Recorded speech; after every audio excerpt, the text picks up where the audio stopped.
we've been continuing to invest in hydro power stations.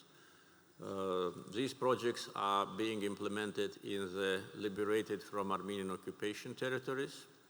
So far, 307 megawatt of hydropower stations already joined our system, and our plans are to almost double it, maybe in 2-3 years, and that will give us additional potential, and that will give us cheap energy.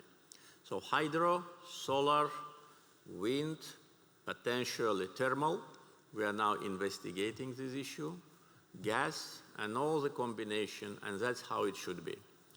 And coming back to what we discussed, even at COP29, when we were hosting this climatic conference, and even then I said, though I realized that it's not in line with the trend at that time, that you cannot ignore fossil fuels. If you ignore fossil fuels, that means that you live in your dreams. We all want to have safe and clean planet. We all don't want to see the complications of the climate change. And by the way, here one can see it, how Caspian Sea is shrinking year after year. But at the same time, we need to treat this issue from point of view of pragmatism and realism, and not from the point of view of ideology. So combination of fossil fuels, renewables, and especially appreciation of the efforts of the countries like Azerbaijan, which has reserves which can be enough for country and its neighbors for 100 years of fossil fuels, but nevertheless investing billions in renewables, I think this is how it should be. And I'm sure all these issues will be discussed at today's event, and we will come up with good solutions.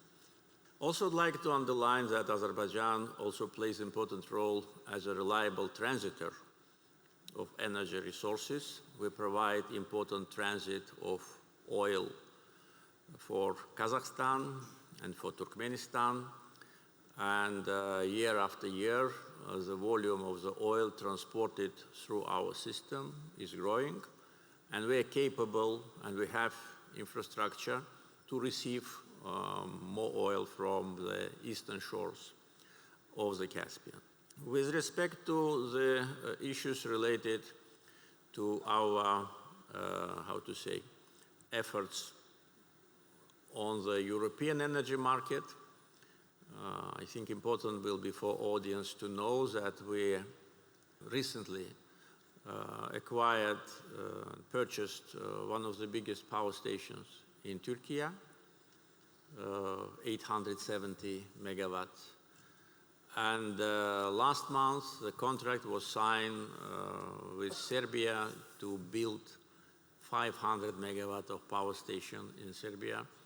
So our contribution to energy security is not limited only by our boundaries and by Southern Gas Corridor. And also among important achievements for us and important factors is acquisition of 2 refineries in Italy with total capacity of 10 million tons. And if we add to what we already have on Turkish Aegean coast, 12 million ton refinery. So in total, we will have 22 million tons of refinery capacity in the Mediterranean and Aegean, which in itself will definitely help to provide sustainable supply of oil products, and also thousands of petrol stations are part of the deal. So don't want to take much of your time. I know that you will be very busy, but I just wanted to underline the main milestones which are important to understand our plans, what has been done, and what we're planning to do. And I'm sure that, as always, the meeting will be productive, constructive, and result-oriented. Thank you very much.